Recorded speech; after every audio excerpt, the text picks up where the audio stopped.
Ford has a problem, and it's not horsepower, it's not aero, it's not even the driver lineup, it's people, Ford people who refuse to talk to each other. That's the bombshell drop this week by a NASCAR Hall of Famer, and it might explain everything about why Toyota is running away with this championship. Here's where things stand. Toyota is leading the manufacturer standings by triple digits heading into Atlanta. Ford is stuck in third, nowhere close. Kevin Harvick, set for Hall of Fame induction in 2027, went on his own show this week and said the quiet part out loud. He raced for Ford at Stewart-Haas Racing for years. And according to him, the teams inside that organization almost never worked together. Not occasionally struggled to communicate, almost never. This didn't come out of nowhere. Just days before Harvick's comments, Brad Keselowski, driver and co-owner over at RFK Racing, publicly called out the entire manufacturer landscape. He pointed straight at Toyota's model of what he called elite collaboration and basically dared Ford and Chevy to catch up. Think about what Toyota has actually built. It wasn't always like this. Joe Gibbs Racing used to be the lone powerhouse carrying the entire brand. Everybody else was riding shotgun. Now 23XI Racing is winning at the same clip. Legacy Motor Club, historically an afterthought, is showing real teeth on track. That's not luck. That's architecture. Toyota looked at its own organization and decided it didn't want one great team and two mediocre ones. It wanted two elite teams pushing each other. Ford, by Harvick's account, never made that decision. The dysfunction he described at Stewart-Haas wasn't a phase. It was the culture. Now here's where it gets interesting, because this isn't as simple as Toyota nice, Ford bad. Keselowski dropped a detail that matters a lot here. 23XI actually pays Joe Gibbs Racing for information. That's not friendship, that's a transaction. Collaboration at this level in NASCAR isn't built on goodwill, it's built on financial incentive and organizational will from the top down. That means Toyota didn't just get lucky with good chemistry. Someone at the manufacturer level made a strategic call to fund and structure that sharing relationship. It cost money, it cost pride probably, for teams used to guarding their own secrets, and it's paying off in wins.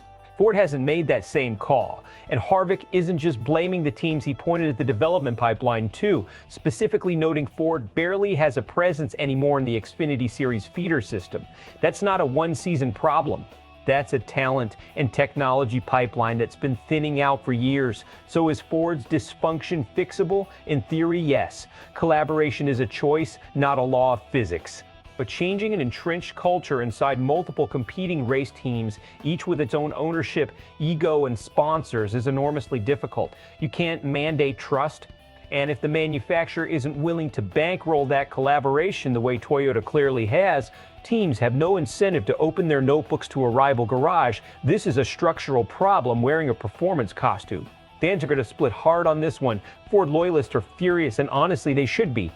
Hearing a franchise legend basically confirm that the infighting isn't a rumor, it's a lived reality, is a gut punch heading into a season where the gap is only widening.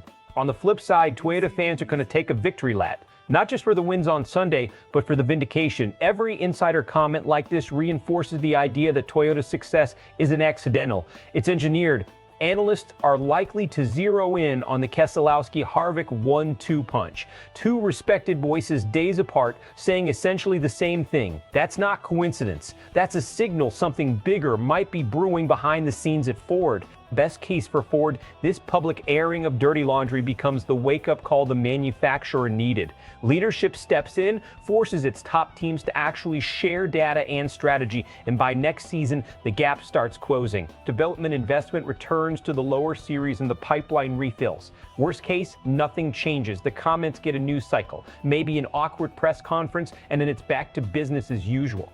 Toyota extends its lead, more manufacturer titles pile up, and Ford's top drivers start quietly wondering if they're better off elsewhere. Given how deep Harvick says this dysfunction runs, the worst case feels a lot more likely than anyone at Ford wants to admit. So here's the real question. Is this a culture Ford can actually fix, or is this just who Ford is at this point in NASCAR? Drop your take in the comments. Are you buying Harvick's explanation, or do you think there's something deeper going on with Ford's struggles? If you want more no-filter breakdowns like this one, make sure you subscribe to SportsWire USA. We'll see you in the next one.